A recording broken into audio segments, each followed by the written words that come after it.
You don't have to have a career or a single career these days. Everything really crosses over, and it's okay to put something down and start something up again. A lot of the skills that you can learn from one course or from one part can translate completely across to a number of different disciplines.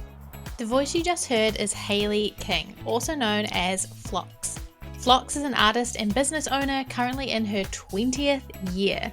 She specialises in hand-painted commissions, large-scale murals, and producing seasonal luxury bag and personal stationery collections.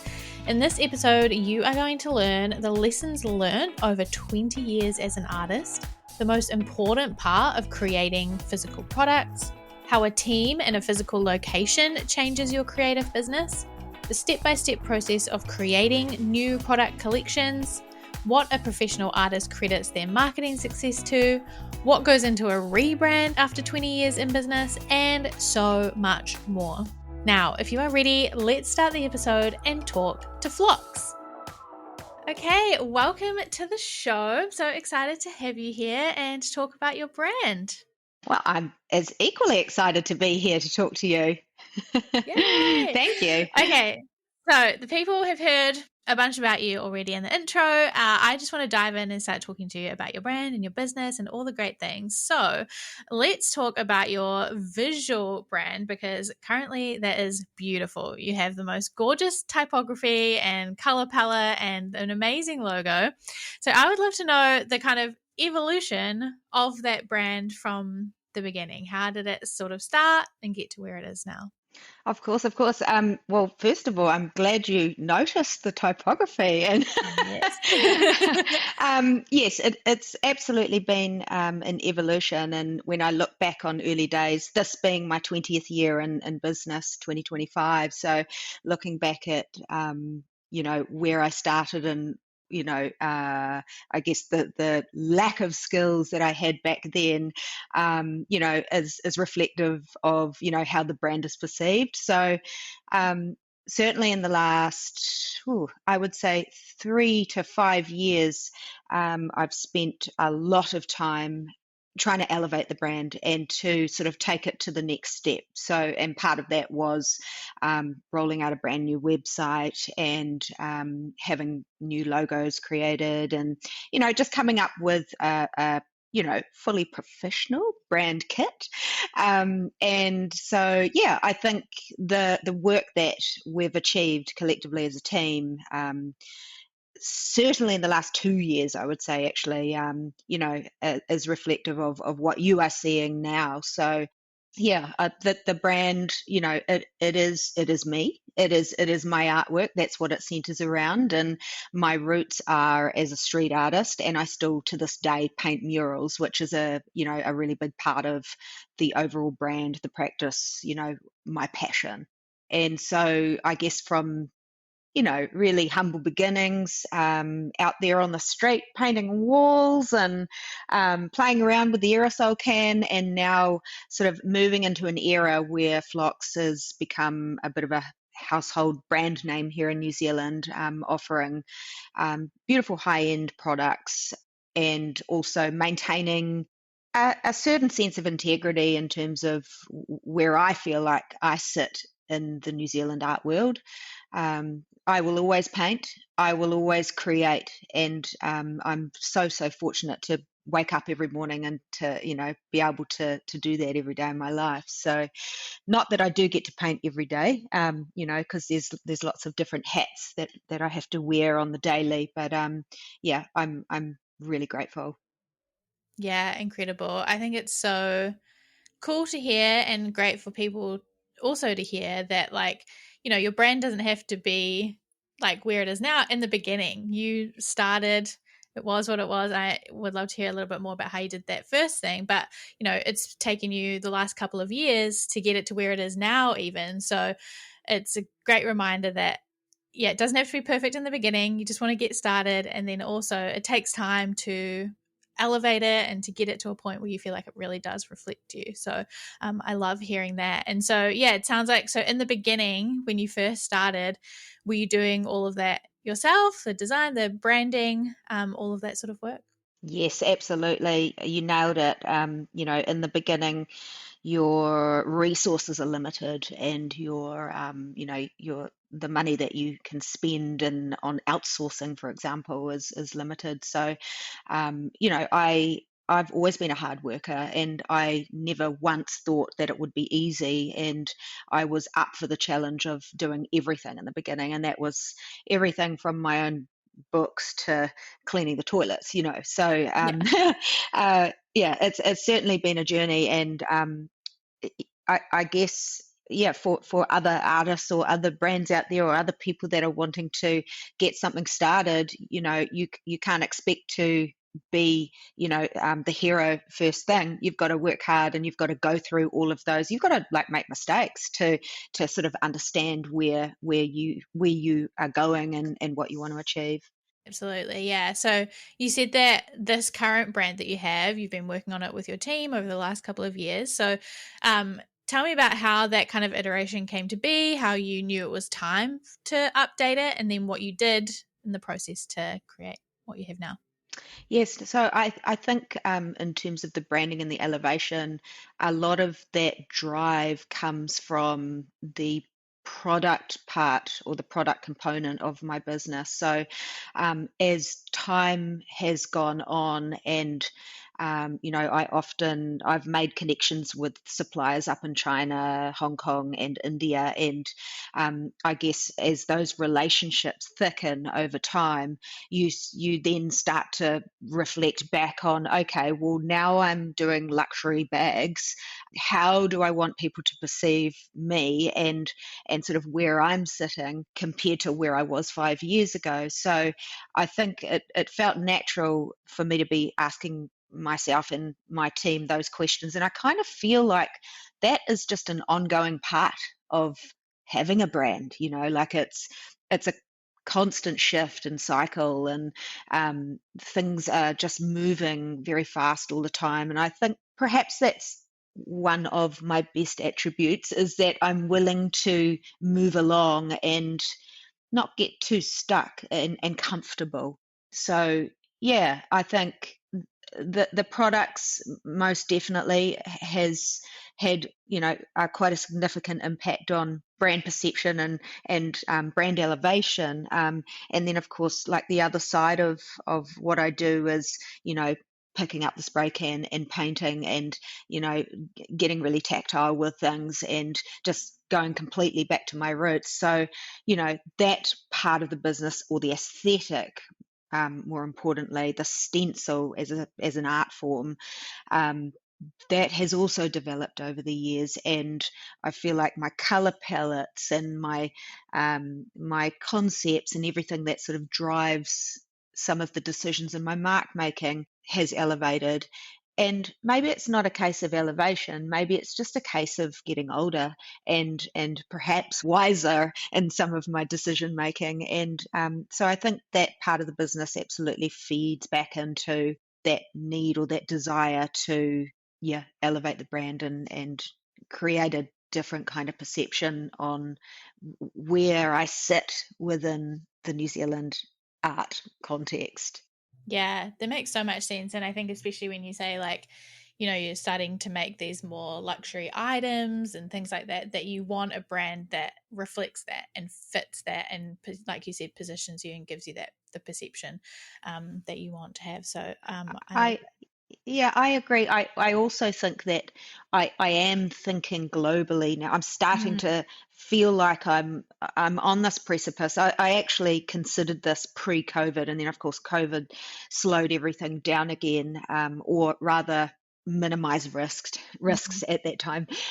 But yeah, I think the decisions that I'm making in terms of the brand and the products that I'm going with, and the suppliers that I'm working with, hopefully, like my larger goal, my bigger plan is to be able to export these products to the world. So I want someone in the UK or someone in the US to be able to pick up a FLOX bag or a piece of stationery and feel connected to it. Not just, I mean, a lot of the concept around the collections that I'm releasing these days are very much inspired by Aotearoa, but It's a fine line walking between, representing my home country and my roots here, in this beautiful land, but also creating pieces that are just in general inspired by nature and that a more global market can connect with.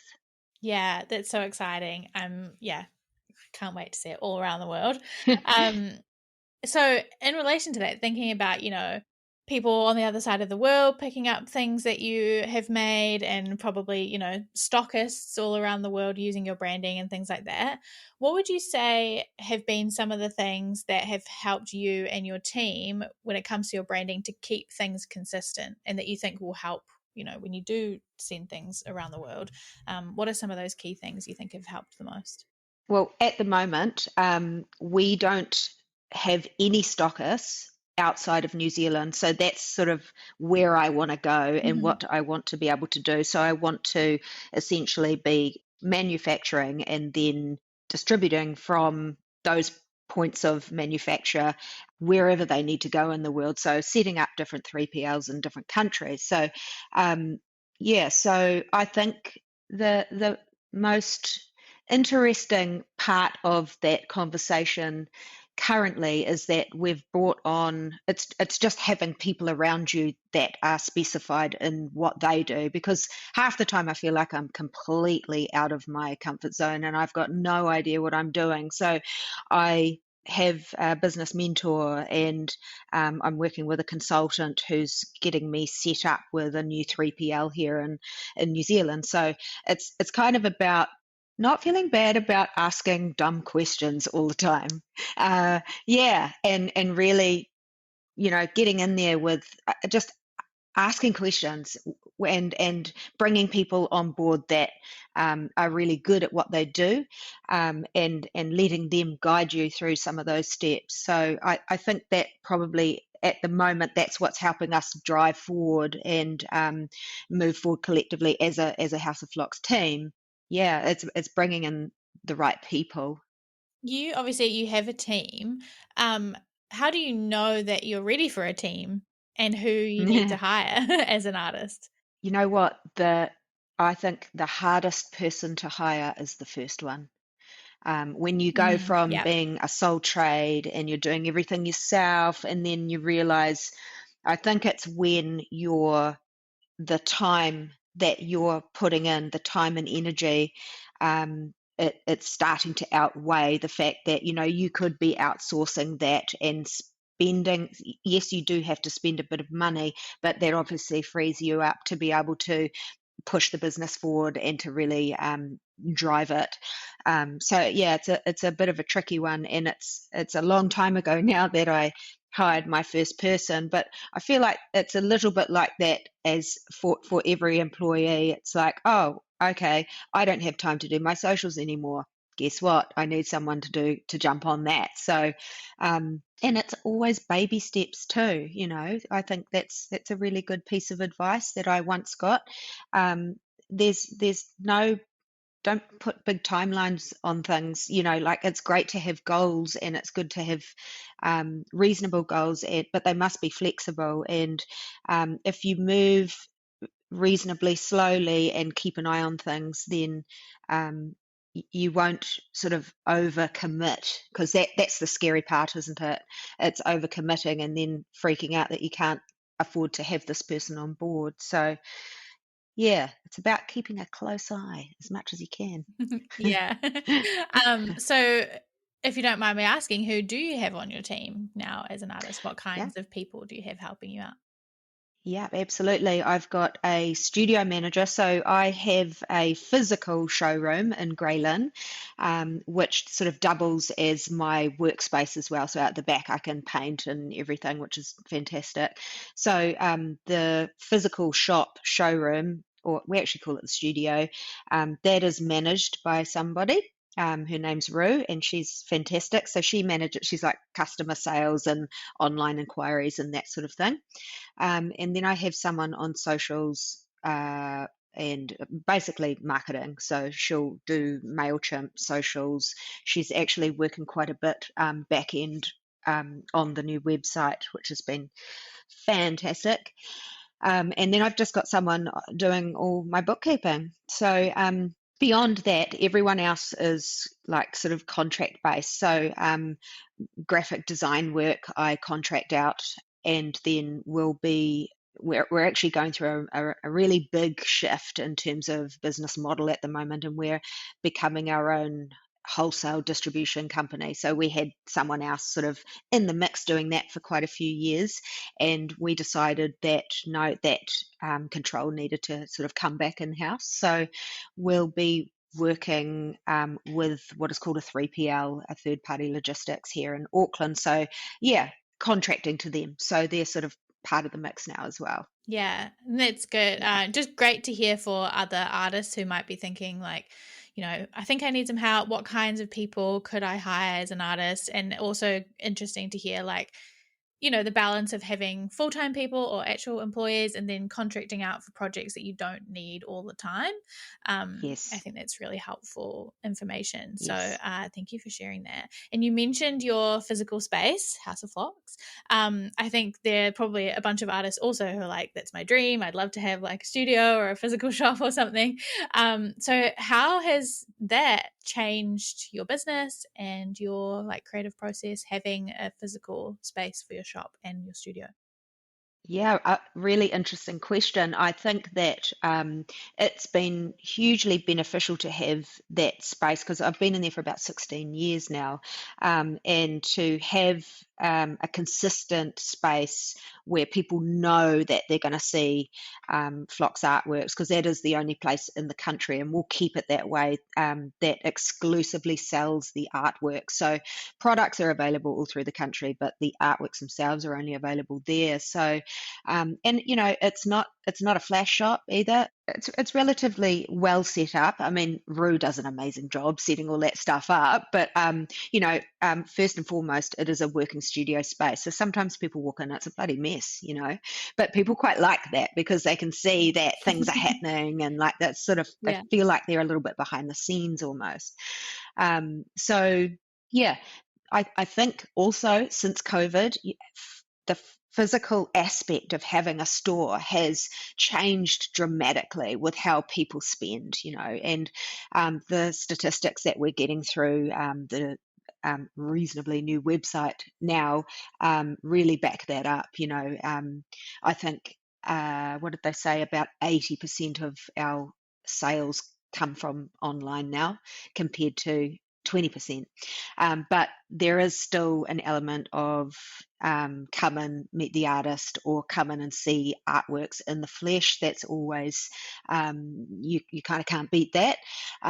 Yeah, but can you beat it? I mean, that's a really big question. I'm not sure because there's so many incredible tools that we are using to really create a shopping experience through the website. And I think that is, I guess those attributes or those tools that are available to brands, that'll just be, there'll be more and more available to us as time goes on. AI and all the rest of it is just an absolute game changer. For example, I use an app called Smartest, so I don't have to go and take photos of my artworks and beautiful interiors anymore. And everyone knows that being able to see a bag or a piece of artwork or whatever it is in a space or in a photograph that portrays real life, that really helps to sell that piece, and it really helps to create the magic or to inspire the buyer. In saying that, like all of the products at the moment, we are still physically lifestyle shooting those. So we'll set up in a hotel room and we'll shoot and really create a vibe. But yeah, with the artworks, we're able to, once I've clear cut and I've got my image sorted like a nice hero shot, I can chuck that into the Smartest app and you know put it in a number of different interior contexts, which help for that online situation in terms of buying. Yeah, I love that way of thinking of, if we know that it's shifting and more people are now shopping online, how do we make that experience the best and maybe the most like tactile that we can without it being physically in person? So whether that's Yeah. through these kind of apps or whatever you're doing, it's a great way to think about it of how can I make that experience really cool. Hopefully, Yeah, it's pretty cool. It does get me excited, the things that we're able to do now as artists. And I mean, that app, I can put in a photo of a client's living room if I want to, and then that puts the artwork into their living room. So, oh my gosh, you can't beat that. I used to sit there on Photoshop and do it for them. But yeah. but now it's just, it's so easy, which is it just frees up so much time. Yeah, that's amazing. And we've talked a lot about the products that you make. Obviously, you do the artworks and the commissions and all those things too. What would you say you've learned, if there's any key lessons you've learned from taking the more traditional kind of work that you do and starting to apply that to physical products? Have you had any good lessons from that process? Always lessons. I mean, the biggest hurdles have been in terms of connecting with suppliers. One is connecting in the first place, and two, it's creating a rapport. And it's a huge level of trust that you're putting into these manufacturers and suppliers. And we most definitely have had some major hiccups with products coming into the country. I mean, we had a whole container of bottles from China that the bamboo lid on them had gone moldy in because it had been sitting in Singapore for too long. So I mean, there's things that happen along the way that you cannot. You just, yeah, you don't know what is around the corner. All you can do is base every decision that you make on the experience that you build up over time. Yeah, so we do feel like we're in a really good position now because we've got incredible suppliers and we don't have too many suppliers either. So we've really just stripped that back and yeah, just excellent. They've got wonderful English and they're just very easy to communicate to and they kind of get it, like so when you feel like you've found that guy or that team, it's a really good feeling. So yeah, look, so many mistakes and yeah, learning curves along the way in terms of products for sure. And we are such a small marketplace here in New Zealand as well. So it's a hard one to navigate because there are MOQs, which is minimum quantities that you've got to be ordering offshore. So you can't do everything because these guys are supplying, some of the big guys all around the world. So yeah, we still do have our restrictions, I believe. Yeah. So it sounds like finding those people and then committing to kind of those relationships and building those and having a few really good key relationships rather than like loads of kind of relationships sounds Key. like the key there. Absolutely. You're right on it. Yeah, awesome. So, with the products and things, you do lots of things. You have the commissions, you do collaborations, you do workshops, you're creating new collections, all these things all the time. How do you know when to add something new to your business? How do you know that? Well, I don't think I'll be adding anything new anytime soon. I think, what's happened rather than adding on, I'm refining. So, there's only so much I can physically and personally do myself. So, and there's only so much I can outsource. And so I think rather than that sense of I still want to expand, but rather than bringing in other parts of the business, it's more about sort of refining and really concentrating on, those facets of the business that are current. So, yeah, like you say, there's workshops, which is that's part of my passion. My kaupapa is to share and pass on, and it always has been. I think I've been teaching workshops now probably for 15 odd years and it's an absolute pleasure. So you've got workshops, and then you've got the whole product collections, artworks, murals, private commissions. What else? I think that might be it. Oh, and collaborations, Yeah, I yeah. guess, is its sort of other category. The likes of Blunt Umbrella and Mm, I don't know, working with Air New Zealand in the past, and yeah, all sorts. So yeah, that is enough for my plate, and it's not like I'm doing every single one of those things on, at any given time. yeah. They are sort of the cornerstone of, of the brand, and that one of them might be sparking up at any given time and the other ones are sort of resting, if that makes sense. Yeah. Yeah, but yeah, there's certainly quite often. I mean, I sent my team. We have a weekly whip, which is a work in progress meeting, and I sort of updated them with a current list of projects that we have on. And normally it's sitting between 10 and 20, so there is a lot going on at any given time. Yeah, wow. I think that very like interesting to hear because in my mind I'm like I assume that that's like good for business, right? If when something is one thing is quiet, you might have more to do on like more murals or more commissions and then the products will pick up around gifting times and things like that maybe. Does that seem right to you that like the having that diversity helps in terms of business?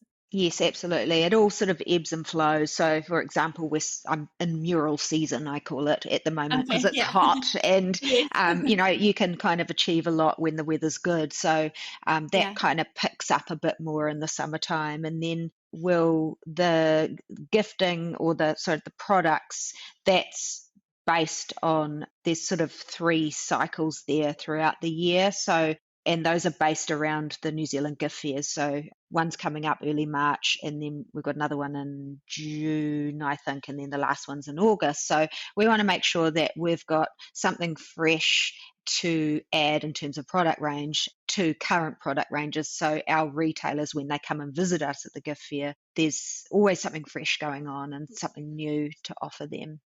Yeah, that's a cool, I guess, kind of way to structure or think about kind of scheduling your year. Because I think probably a lot of artists are like, what do I work on when, or when do I bring in new products, or like that kind of thing. So it's cool to hear like okay maybe if you have something like the gifting fair or maybe you're thinking about like the general gifting times throughout the year like Christmas and all those sorts of things that Absolutely, yes. that can be an interesting way to think like okay I need to be ready before that and then Yeah. this time of the year and that time of the year. Yeah, I think the downside to working with suppliers offshore is that there is, it's a massive lead time. So, I think you've got to allow for like 90 days on the boat, for example. So you'd have your key dates throughout the year, but then you're literally reverse engineering back from each and every one of those dates so that you've got samples on that stand for that gift fair. So boat times 90, but then you've got before that, you've got all design time and Yeah. sampling, that sort of thing. So we've just finished designing and sampling. Actually, we finished a couple of months ago. It's the blimmin' earliest we've ever had it done. So I'm patting my team on the back. Yeah, well done. We've just finished the 2026 diary and calendar. Right. So Yeah. yeah, it really, you do have to be thinking quite far ahead, but it's a good kind of, it's a good little cycle to sort of be in, and good goals to have when you feel like you're doing work now that is going to go to market in, I don't know, 6 months. So yeah. Yeah, it must be quite satisfying being like, oh, 2026 is done. That's amazing. Yes, that was a massive tick. It really was. So yeah, feeling ahead of the game. But I'll have to start working on the next diary and calendar at probably in August, September of this Yeah. year. So Yeah, yeah. good insight for anybody listening who wants to get into like products or do that more, that to start thinking way ahead of time than you think you need to probably. Yes, absolutely. Especially with the dated products. So diary and calendar, because they have a short Yeah. lifetime. Yeah. because they're released, and then nobody wants to buy a diary in Yeah. February. Some might buy a diary on sale in January if there's any left, which there weren't any this year. So really, your sale bracket is October, November, December, leading up to Christmas, Yeah, really. yeah, fun. Um, okay, so you just, well, I'm going to say recently, but a while ago, released your new collection, the Ahi collection, to celebrate 20 years of being an artist, which is incredible. So, what did the process look like of creating that new collection? Obviously, you probably started it a long time ago, but yeah, what was that like? Yeah, so my process for products is very much so linked to my art making. And the reason for that is the products need to represent the artist and the artwork, and I want for that authenticity to come across with the products. You might be buying a bag, but you're buying into the brand that started out as just a street artist on the street picking up a spray can, and that's very much part of who I am and what the brand is about today, even. So creating a range, there's quite a few boxes to tick, sort of almost systematically. So I will fly up and visit suppliers and go to trade fairs and source products that I've kind of got on my radar, and then think about how I can customize them and bring them into the whole FLOX realm. But perhaps more than usual, I will have what I call a hero artwork already completed that will inspire that entire range. And it's not going to be like, here's my hero artwork, I'm going to go, and this is what I used to do, by the way, I'm going to take that hero artwork and I'm going to go plonk plonk plonk on each single item. It's a little bit more refined these days, so I'll create a hero artwork that will have different layers and elements, and those elements can be pulled out separately and used maybe in a more simplistic form, for the products.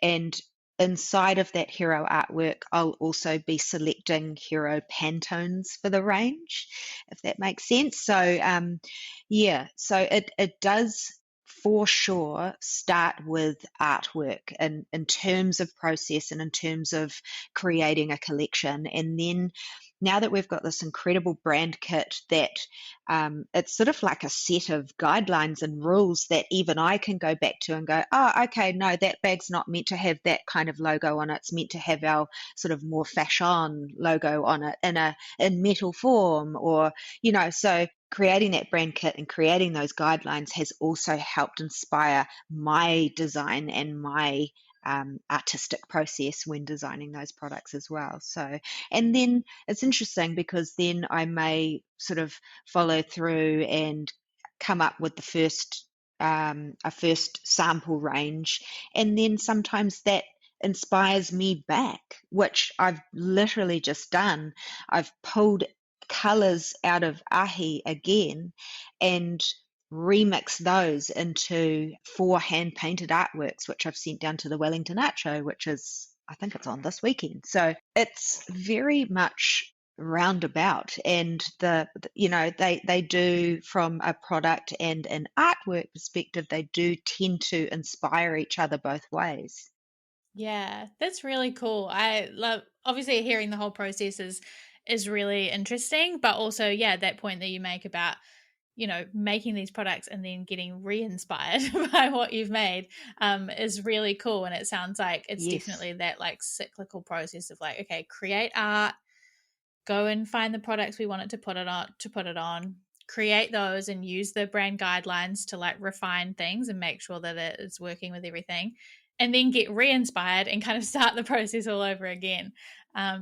That's cool. I love that. Absolutely. Yeah. No, it feels good to be able to, I guess, just stay on the wheel and for it to just sort of cyclically move and develop, and not necessarily like I felt like earlier I may have created collections and then jumped completely away from that and aborted once that sort of season was over and gone to something completely different over here. But now I feel like I'm sort of on this really nice slow moving treadmill where I'm creating these collections and I'm allowing them to inspire me back and to further develop new collections from there. So it does feel good like that. Yeah, as you were talking, I was thinking about how that's such a nice, like, natural evolution of your style and your brand, rather than, yeah, I can imagine that if you know, do a collection and then change to something completely different, that, is maybe jarring for you and your audience, or just like very different, right? I agree. I agree. Yeah, absolutely jarring for audiences because it's like, oh my God, what is she doing now? Rather than, oh, okay, this completely makes sense. This is great, and I can, this is an elevation of, you know, style and sophistication, and I mean, I like to think that's happening to me personally too. I'm getting older, man. Hopefully, I'm getting a little bit sophisticated. Yeah, yeah. That's what I always talk about with like branding, is that we evolve as people, we grow, we learn, we level up, we change. And so our brands and our style and everything should evolve with us. We're not like McDonald's or something that has to stay the same all the time forever.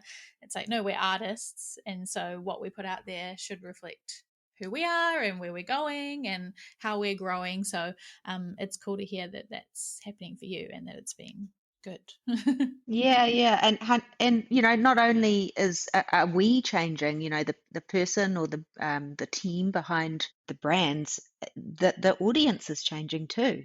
Like their sort of buying habits and seasonal colors and what's happening with interiors and architecture. All of that stuff is so incredibly inspiring, and I'm always looking at trends and what's happening out there in some of those other creative industries.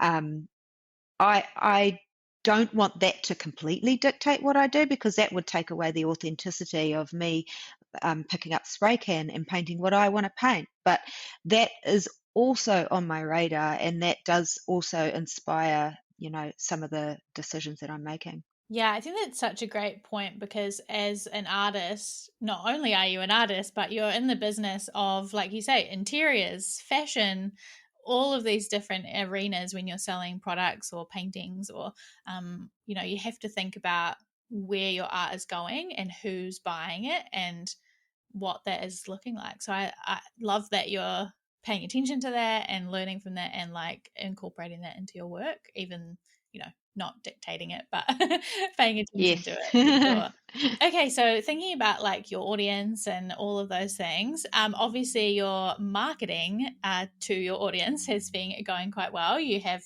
27,000 Instagram followers the last time I saw, and you're obviously doing a lot of other marketing. You said the person on your team does like MailChimp and things like that. What would you say are some of the strategies that have worked the best for you? And yeah, any in particular that are not social media are interesting too. I have a love-hate relationship with social media. Um, You and every artist I talk to. I'm just fortunate that I don't have to have my head in there, and I've got the lovely Erica that she's incredible. She's worth her weight in gold.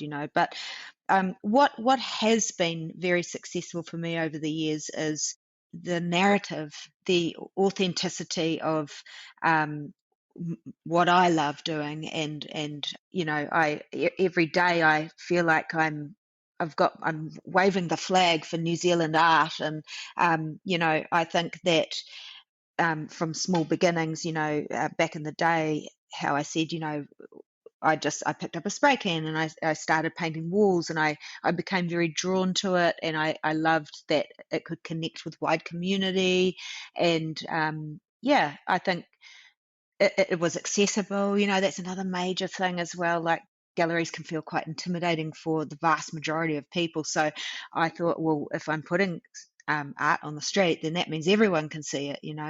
So I always, I felt like my marketing strategy, and I never paid anything either for the first, I don't know, 10 years, was me out on the street or me painting murals, pushing the name Phlox, and um, yeah, I mean, creating art for the people and not waiting for people to come to me. Yeah, so I do feel like that really got me started, and that really got word out about this artist Phlox. People started seeing, birds and flowers on the street where they wouldn't necessarily normally see that. I mean, back in the day, it was quite graffiti dominated as well. So having something really feminine and nature inspired was, quite different. And, but nowadays, yeah, I certainly do pay for marketing, and a lot of that, I would say most of the money that I spend is in-house with Erica, and so she really takes care of some beautiful marketing campaigns that we send direct to our MailChimp sign-up users. And we are using Google Ads now, and she's really sort of dominating the stats and really figuring out who our audience is. She knows much more than I do. So yeah, money is being spent for sure, and but I do feel like I had a real leg up in those first 10 years where, I could do it on a grassroots level, and I feel like the name got out there really organically. But Instagram and, online, I do, videos, reels are always, they get more reach, but, that space is just changing on the daily. So apparently the latest thing is slideshows. That's what's getting the most reach. But I listened to this amazing podcast the other day with some business guru who was being interviewed on Diary of a CEO, which is my favorite. And he was saying the next best thing now are podcasts. People want, that they want to know, and they want to hear your voice, and they want to know some insights and really connect with you. Yeah. Yeah, and I thought, oh wow, well that's interesting. I'm about to go on one of those. Yeah. Yeah, good timing. That's awesome. But I think that's all like really great reminders for artists that I think a lot of artists currently with social media and all of that are trying to go viral on social media and get global like ASAP and reach people all around the world and all of those sorts of things. But it's a great reminder that I think even now, whether it's, doing murals or whatever, but getting into your community and doing local things can actually make a really great impact and get you started really effectively.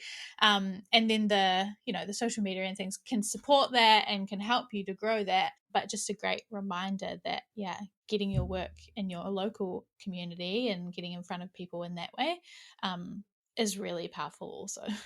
Yeah, absolutely. I mean, that direct one-on-one, or, me Mm-hmm. in terms of workshops, that is, or, yeah, being in front of a mural and painting and allowing for viewers to see the process unfold from over the course of a few days, that's gold. When do you ever get to see an artist's work from start to finish?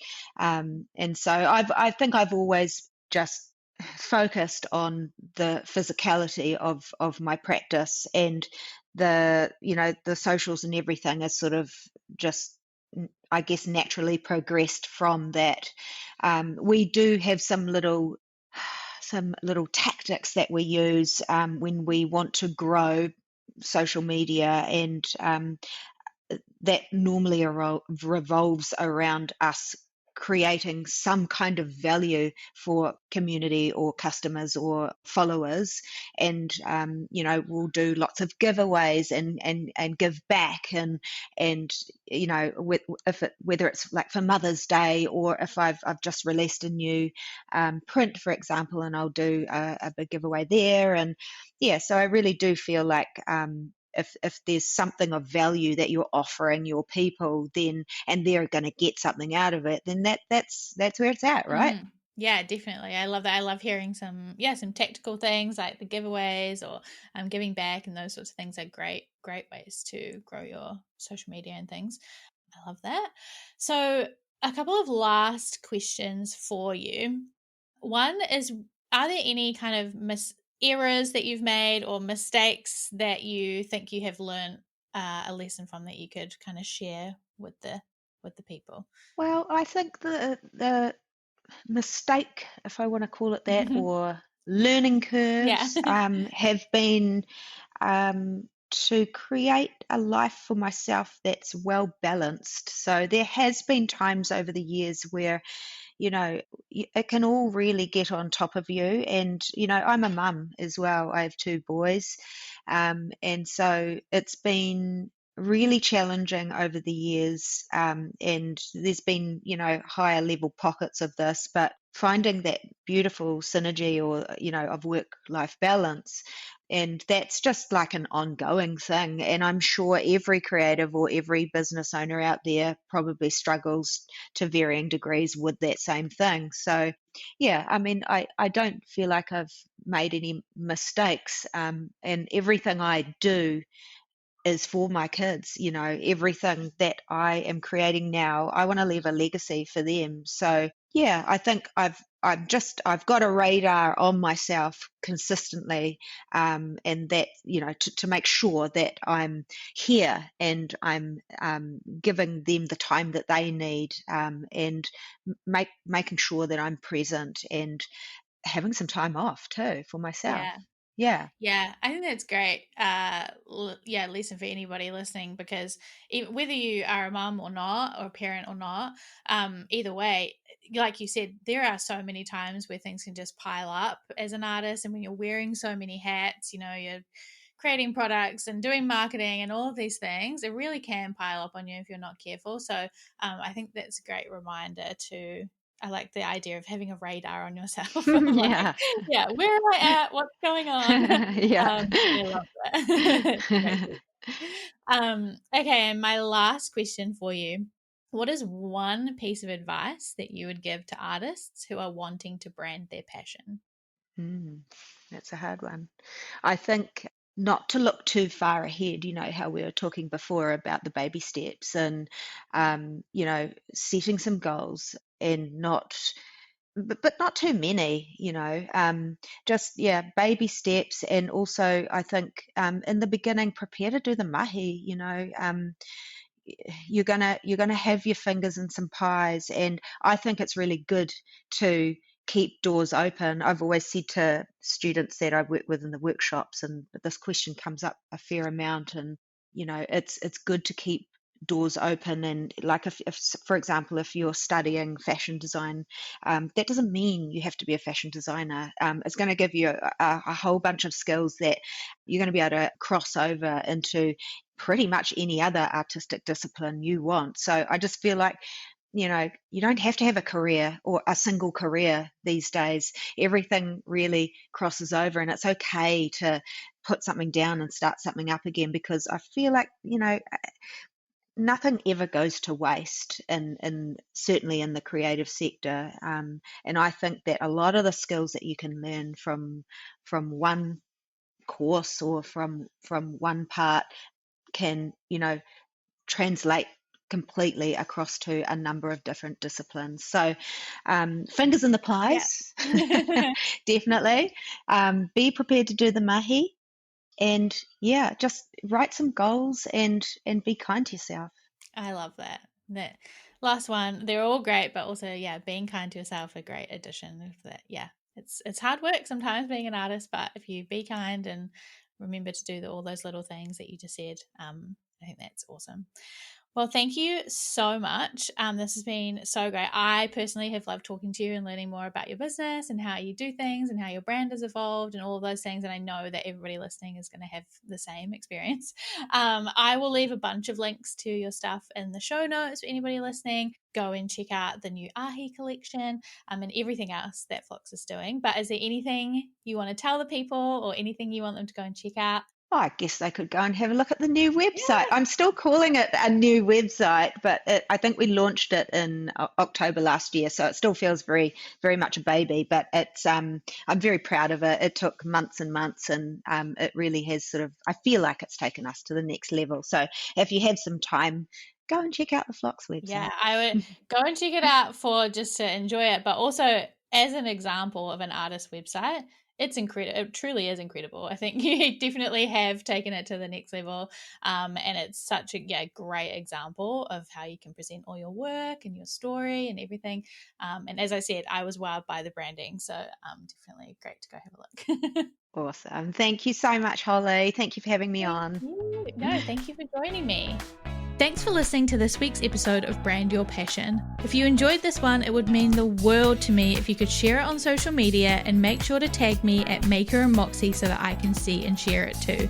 It really does help to get the show out there, which means that we can all work towards that Maker and Moxie vision of making the world a more creative place, one brand at a time. Thanks so much in advance, and I will talk to you in the next one. Until then, keep creating.